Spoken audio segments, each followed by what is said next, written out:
primary role here at Savage Race? The funny thing with Savage Race, it's unlike other companies I work for, there is no primary role. Right, today I am the awards MC. I'm also I'm in charge of the pro program, or the elite program, but we don't like to use that word, the Savage Pro. I deal with the pro guys, and Ryan comes in, and Bracken and Yuri, so I just work with those guys. I also run the kids race, which is behind me. I built these obstacles for the kids.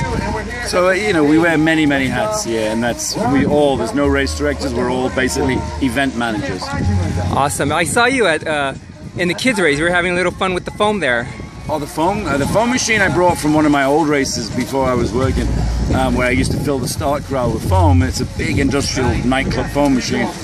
And I just told Sam and Lloyd on my first event here, I said, can I bring this foam machine and just try it on the kids' course? The kids went nuts, lost their minds to it, couldn't get them out.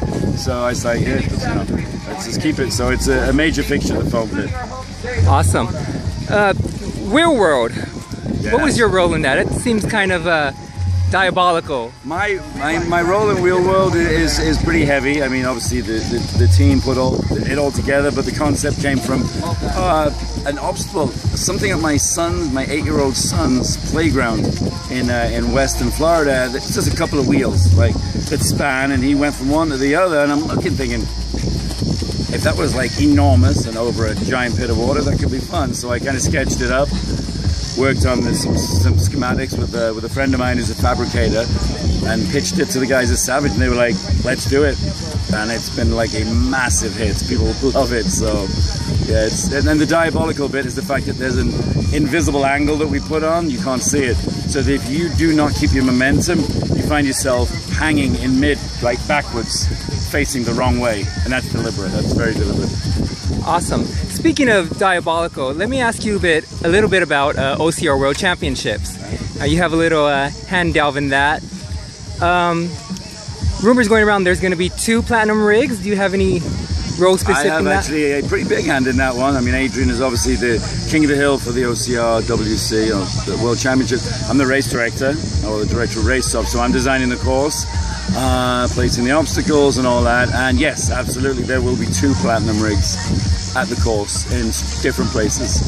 I've yet to go through what I want to do in the way of how it's laid out, but yeah, there's 2 of those. Also, it looks like we're probably bringing in Pipe Dreams, which is part of the Savage Race. Looks like Savage Race is going to be on board, and Pipe Dreams is going to be there, which is another kind of rig obstacle.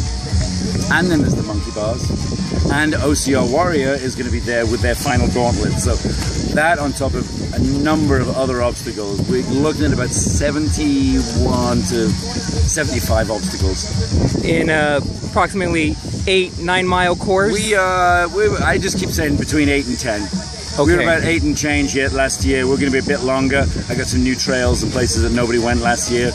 Even the recent races that use the venue have not seen where I'm going. Wow. Took a lot of finagling, but we got some new stuff for everybody. Well, it looks like there will be some fun and punishment going along at OCR World Championships. Thank you in advance. Absolute pleasure. Fun and punishment. I like that. I'm getting a tattoo of that. You're getting a tattoo. Fun and punishment. My next question doesn't have to do anything with obstacle racing, but it's actually about your kilt. Yes, sir. Blue. Blue's my favorite color. Well, it's a Savage Blue. So Savage Blue. I went with the Savage Blue. I used to run, even before I started putting them on, I run OCRs, I love them. And I always ran in a British flag kilt, just something I did, no reason. I just guess I wanted to carry an extra 20 pounds every time I went through a mud pit. And it was a light kilt, but then I worked with Battle Frog. I got the digital camo kilt, because I didn't want to wear a British flag for a US Navy SEAL race. And then for this one, when I first started, Sam had said, oh, the CEO, are you going to do your kilt thing? I was like, we'll see. I'm the new guy, let me just get my feet under the table. And then recently I said, all right, Sam, I found a cool Savage Blue kilt. And he said, go for it. So I'm back in my kilt. I love it. I love running around in my kilt. Awesome. It looks great. Thank you. Oh, a bit windy. I'm going to do Marilyn Monroe in a minute. Well, yeah, they say real Englishmen, No, we're not traditional. There's way too many splinters men in on this tights course to be traditional. Well, thank you very much for talking with us. I look forward to being punished at OCR World Championships and punishment. Coming back to Savage Race. This was really fun. I went around, inspected the obstacles. Everything was really well built, really well put together. That's the thing. I think we have probably the biggest, baddest obstacles out there, and we have more obstacles over big water pits than I think any race series. Well, awesome. Well, thank you again. I'll let you get back. I know you guys are busy. Thanks again. All the best. Thanks.